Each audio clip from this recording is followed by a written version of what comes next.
Hey guys, welcome back to the podcast. I'm Mikael, and this is what I learned today. So, last night I was watching a movie, and the movie was sad. And I cried. Yes, I admit it. I cried. And I thought to myself, but why? Today, we're going to talk about something very human. Crying. Why do we cry, and what makes it so special? Let's talk about the science behind this unique behavior and understand why it's so important to us. So, what is crying? Crying is a natural reaction to different emotions and situations. It's a big part of being human and helps us express feelings, stay healthy, and connect with others. Now, did you know there are 3 kinds of tears? Each type has its own purpose. First, basal tears. These are always in your eyes, keeping them moist and healthy. They stop your eyes from drying out and fight infections with antibacterial proteins. Reflex tears. Now, these appear when something irritates your eyes, like smoke or cutting onions. They flush out irritants and protect your eyes. And third but not least, emotional tears. These are the ones we cry when we feel sad or happy, frustrated, or even amazed. Emotional tears are special because only humans cry them, and they have a unique chemical makeup. Animals can cry basal and reflex tears, but emotional tears, nope, that's just humans. They're deeply connected to our feelings and our lives. Now, emotional tears aren't just salty water. Scientists have found they contain stress hormones like ACTH and natural painkillers such as leucine and ecphalin. These might help reduce stress and emotional pain. Also, these tears are thicker than others because they have more proteins. This makes them stick to our skin longer so others can see them. Heck, some researchers think this visibility evolved as a way to show others we need support or help. So why do we cry? Crying isn't just about feeling something. It actually serves a purpose. First, communication. So babies cry to let us know when they're hungry or uncomfortable. And for adults, tears can show vulnerability and encourage others to help or to comfort us. Social bonding. So crying can make others feel empathy and compassion for us, strengthening our relationships. Emotional release. When feelings become too much, crying can help process and release them so we feel balanced again. So let's talk about cultural and gender differences. So how often and when people cry depends on culture, upbringing, and gender. Let's start with cultural differences.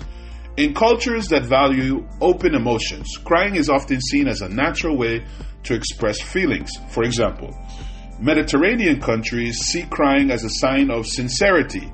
On the other hand, cultures like Japan or Northern Europe, where emotional restraint is valued, might view crying as something private or even embarrassing.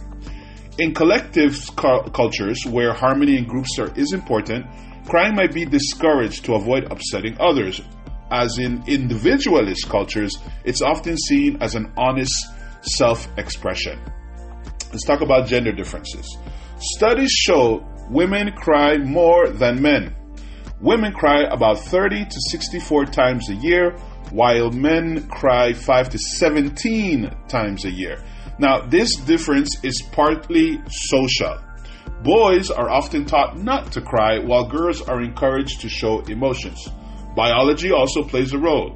Women have higher levels of prolactin. It's a hormone linked to tear production.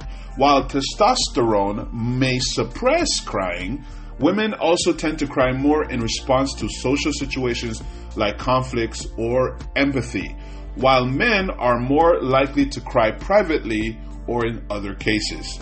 In societies with more progressive gender norms, men feel freer to cry, showing that these behaviors can change with time and culture. So, have you ever heard the expression, have a good cry?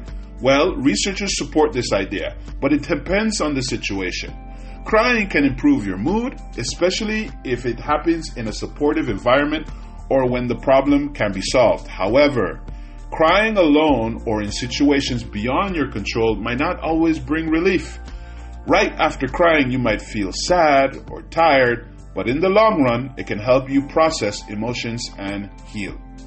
Now, it's true, some people don't cry. Some people rarely or never cry, even in emotional situations.